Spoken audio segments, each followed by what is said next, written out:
اور لالٹینیں پڑی تھیں۔ حیدر علی کے کپڑوں سے اٹھنے والی مہک ابھی تک فضا میں موجود تھی۔ اسے یہ سب آثار مٹانے تھے، ورنہ اماں بغیر کوئی سوال پوچھے سب کچھ سمجھ جاتی۔ اس نے جلدی سے بالوں کی ڈھیلی چٹیاں بنا لی تھی، ٹاکچے میں پڑی اگربتیاں سلگا کر کمرے میں رکھ دیں اور جھاڑو اٹھا لائی تھی۔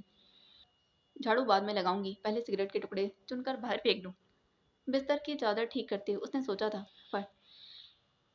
فرش پر سگریٹ کے ٹکڑوں کے ساتھ نیلے رنگ کا ایک بٹن بھی بڑا ہوا تھا جس میں نیلا دھاگا پھنسا تھا۔ یہ تو شادی کی قمیص کا بٹن ہے۔ اس نے ہتھیلی پر رکھے بٹن کا بغور جائزہ لیا اور پھر مسکرا دی۔ یعنی میرے خزانے میں مزید اضافہ ہو گیا۔ ایک اجلا سگریٹ اور بٹن اپنے تکیے کے نیچے رکھ کر اس نے بقیہ ٹکڑے کھڑکی سے باہر پھینک دیے تھے اور جلدی جلدی کمرے کی صفائی کرنے لگی۔ پھر دیے اور لالٹین پرانی ترتیب سے واپس رکھ کر اپنے کمرے میں آ گئی۔ شاہ جی نے اب تک مجھے اتنا کچھ دیا ہے، لیکن میں نے آج تک انہیں کوئی تحفہ نہیں دیا۔ چرپائی پر لیٹ کر وہ سوچنے لگی، میں نے کیا تحفہ دوں؟ وہ سوچے گئی لیکن کچھ سمجھ نہ آ سکا۔ ایک سے ایک اعلیٰ چیز تو پہلے ہی موجود ہے ان کے پاس، میں نے کیا دے سکتی ہوں؟ پھر بھی کچھ تو دینا چاہیے نا، کیا دوں؟ سوچتے سوچتے اسے نیند آ گئی۔ کتنی دیر بعد جھنجھوڑنے پر اس کی آنکھ کھلی۔ سامنے رضیہ کھڑی تھی۔ تم لوگ آ گئے؟ وہ آنکھیں ملتے اٹھ بیٹھی۔ مجھے پتہ ہی نہیں چلا۔ نیند اتنی گہری ہو تو واقعی کسی بات کا ہوش نہیں رہتا۔ حالانکہ میں اتنی گہری نیند تو نہیں سوتی۔ پتہ نہیں آج کیا ہو گیا۔ پھر جیسے کچھ یاد آنے پر قدرے جوش سے بولی، ہائے رضیہ، میں نے تمہیں کچھ بتانا ہے۔ پھر اس کے لہجے میں قدرے رازداری اتر آئی تھی۔ اماں ابا کہاں ہیں؟ مجھے بھی تمہیں کچھ کہنا ہے۔ وہ اس کی بات نظر انداز کر کے بولی، پہلے میری بات سنو۔ آج اتنا مزہ آیا کہ کیا بتاؤں۔ رضیہ چند لمحے تک اس کی خوشی اور جوش کے تمتماتے چہرے کو دیکھتی رہی۔ اس کی سمجھ میں نہیں آ رہا تھا کہ چھوٹے صاحب کی منگنی کی خبر اسے کیسے سنائے۔ کیا ہوا؟ تم اتنے مشکوک انداز میں مجھے کیوں دیکھ رہی ہو؟ میں گھر خالی چھوڑ کر کہیں نہیں گئی تھی۔ شاہ جی خود آئے تھے یہاں، اور انہوں نے ایک مرتبہ پھر تمہیں سبز باغ دکھائے ہوں گے، اور تم بھی ان کے جال میں پھنس گئی ہوگی۔ رضیہ شاہ جی کے متعلق میں ایسی کوئی بات برداشت نہیں کر سکتی۔ زرینہ کے لہجے میں تنبیہ، یہ تو بہت چھوٹی سی بات ہے، شاید تمہیں اس سے بڑی اور کہیں زیادہ تکلیف دہ باتیں برداشت کرنی پڑیں۔ تم نے میری ساری خوشیوں پر پانی پھیر دیا۔ اس کا چہرہ بجھ گیا۔ تم ہمیشہ یوں ہی کرتی ہو۔ جاننا چاہتی ہو کہ میں ایسا کیوں کرتی ہوں؟ کوئی ضرورت نہیں مجھے جاننے کی، وہ تیزی سے بولی تھی۔ اور تم کچھ بھی کہہ لو، میں جس راستے پر چل رہی ہوں نا، واپس نہیں پلٹوں گی۔ میں جانتی ہوں تم اسی قدر احمق ہو۔ رضیہ کو غصہ آ گیا۔ اور یہ بتاؤ کہ چھوٹے شاہ صاحب یہاں کیوں آئے تھے؟ کیا ضرورت تھی انہیں یہاں آنے کی؟ اتنے غصے میں کیوں پوچھ رہی ہو؟ اس نے تیزی سے پلکیں جھپکائیں۔ یہ سوال آرام سے بھی پوچھا جا سکتا ہے۔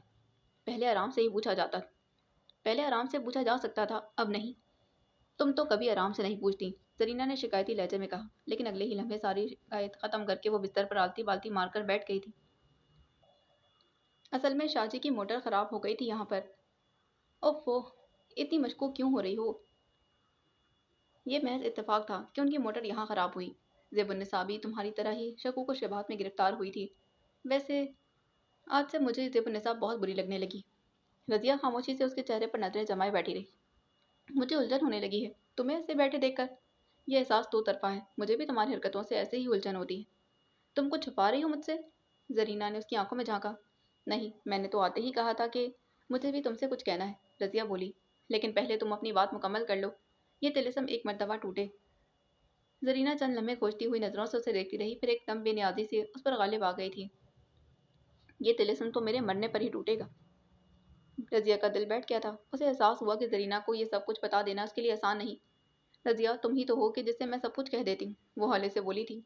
تم بھی میری بات نہیں سنو گی تو کس سے بات کروں گی؟ شاہ جی سے محبت کرنا کوئی جرم تو نہیں، اور پھر رضیہ، میں کسی ایک طرفہ عشق میں مبتلا تو نہیں ہوں، وہ بھی مجھ سے محبت کرتے ہیں اور مجھ سے شادی بھی کرنا چاہتے ہیں۔ میں ان میں اتنا حوصلہ ہے کہ وہ میرا ہاتھ تھام لیں۔ تو تھامتے کیوں نہیں ہیں؟ رضیہ اس کی بات کاٹ کر تیزی سے بولی، اسے اچانک احساس ہوا کہ فوری طور پر زرینہ کو فوزیہ کے متعلق بتانا ٹھیک نہیں، نہ جانے اس کا رد عمل کتنا شدید ہو۔ اور اس وقت تو گھر میں اماں ابا بھی موجود تھے۔ زرینہ چلا پڑتی اور صدمے کے مارے اس کی زبان سے کوئی لفظ غلط نکل جاتا تو ساری بات بگڑ جاتی۔ اور دوسری جانب زرینہ سوالیہ نگاہوں سے اس کی جانب دیکھ رہی تھی۔ تم نے بات ادھوری چھوڑ دی؟ اس نے ہونٹ ہلے تھے۔ کچھ نہیں، پریشانی میں خدا جانے میں کیا بک دیتی، میری باتوں کی پرواہ مت کرو، رضیہ نے جلدی سے کہا۔ یہ بتاؤ کیا چھوٹے شاہ صاحب سے کیا بات ہوئی؟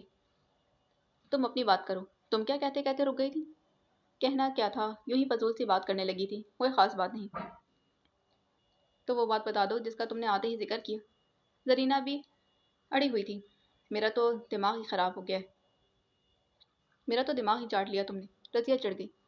اسے چڑھتے دیکھ کر زرینہ ہنس پڑی۔ پھر اس نے تکیے کے نیچے پڑا ہوا بٹن اور جلا سگریٹ اٹھا کر ہتھیلی پر رکھ لیا تھا۔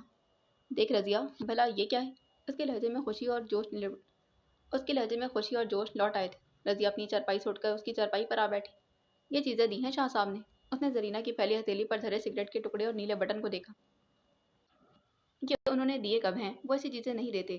جب ان کے جانے کے بعد میں نے کمرے کی صفائی کی نا تو یہ بٹن ملا مجھے۔ سگریٹ کے ٹکڑے تو اور بھی تھے لیکن وہ میں نے پھینک دیے ہیں۔ اتنے زیادہ ٹکڑے تو نہیں رکھ سکتی تھی نا، بس یہ ایک آدھ رکھ لیا ہے۔ آج پہلی مرتبہ وہ ہمارے گھر آئے تھے، کوئی نشانی تو ہونی چاہیے تھی نا آج کے یادگار دن کی۔ رضیہ نے غائب دماغی سے کہا۔ پتہ ہے کیا ہوا آج؟ اور پھر رضیہ کے جواب کا انتظار کیے بغیر ہی اس نے تمام رودات سنا ڈالی تھی۔ باقی اگلی قسط میں ملتے ہیں اس کے اگلے ایپیسوڈ میں۔ اللہ حافظ۔